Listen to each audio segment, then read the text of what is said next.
Hey guys. Morning. Morning. How you doing? I like that hat right there. I'm glad you do. Class of 82 right here. Yeah. Well, class of 58 here. 58. I like it. Old fart. Well, I could probably say the same thing. What y'all fishing for today? Bass. Spots? Whatever he says, he's my guide. Yeah. That's your guide there? So he didn't Whatever go to tech, bites. so he had to learn how to do something. Stripers are good. You know, the young deer number 5 marker down here, the south tip of that island is the stripers like to hang out there, and I don't know what the crappie are doing. We were catching them back earlier under the docks, and they seem to have moved on, and so it's time to go spot fishing, I guess. Yep. That's what we're going to be after. Very nice. Well, you got a good day for it. Yeah. What's your major? Physics. Physics. Yeah. Well, I got mechanical engineering and physics. Well, I'd tell you what, it comes in handy if you want to go fishing sometimes, or I hope Well- he has a class on fisheries. No, I got fishery management. No, That was OJT. I don't think they. OJT got that. The only thing they offered us was mandatory drown proofing, Freddie Lanier. and you know that comes in handy if you're out on the water. I've never had to need it, but I've makes got me- it. Makes me feel safer. They made us do all kinds of sadistic things in the pool there to teach you how not to drown. If you, Well, you know his background and why he taught that, don't you? which one? Freddie Lanier. He was my teacher. Yeah. He was my instructor. I Yeah. understand in World War II, his ship was sunk, and he had a broken arm and a broken leg that was floating around out in the ocean, and he stayed alive a day and a half till he got rescued. Is that right? I never knew that. Yeah, and that was Wow. the basis for that training he gave. It was like being in boot camp going through his class. I got a C in his class, I know. and I mean it was tough, but Well, you know, I was okay with my hands tied behind. yeah, we And did I that. was okay with my legs tied together, but when they tied both of them together, that's when I got worried. It makes you scared, and I don't know whether you remember this or not, but you know, you had to do those things for 45 minutes. yeah, teach you And how to float. After a while, everybody was facing in the same direction. You Yeah. know why? No, why? Because that's where the clock was on that wall.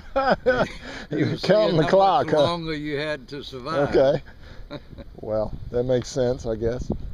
So, but yeah, that was a class, and I've taught kids how to float on their backs indefinitely. Yeah. Just in case they ever have to, and you know, it's a learned skill. Yeah. And well, I'm gonna go down here and take some shots of the water here, and Okay. Well, I got my daughter to go to Tech, and she played 2 sports while she was there. is that right? Very good athlete. Saved me some money. Got a scholarship. I guess it did. Yeah.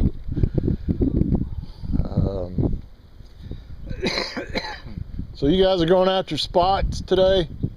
Yeah. Pretty- So, The boat with Well, what's the pattern? They still under the docks? They kind of pre-spawn, or pre-spawn. Largemouths are spawning. Some of them.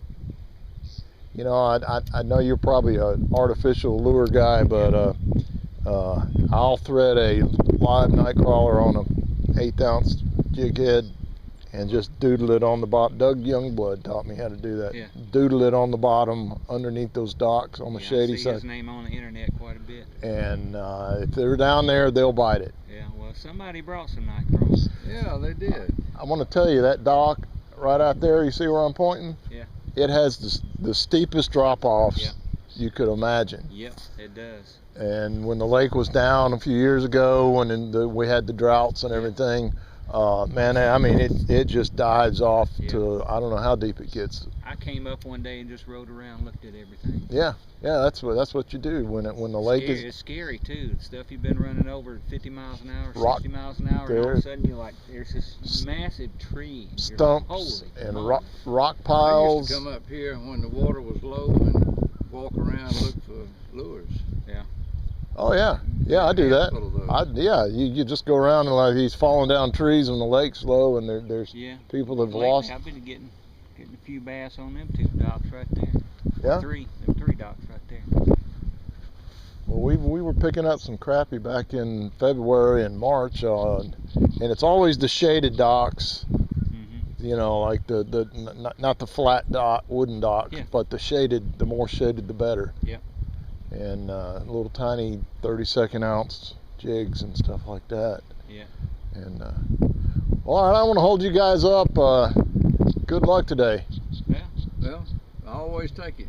You couldn't have a better day for it. I'll take luck over skill every time. Yeah, I'm just glad winter's over like everybody else. So Yeah. I got friends up in Minnesota and stuff that are still plowing through the snow and all that. They deserve it if they live up there. Well, you know, it comes and goes, I guess. They hadn't wised up yet. Well, it's another story. Yeah. You guys have fun today. All right. Good luck. You do too. All right.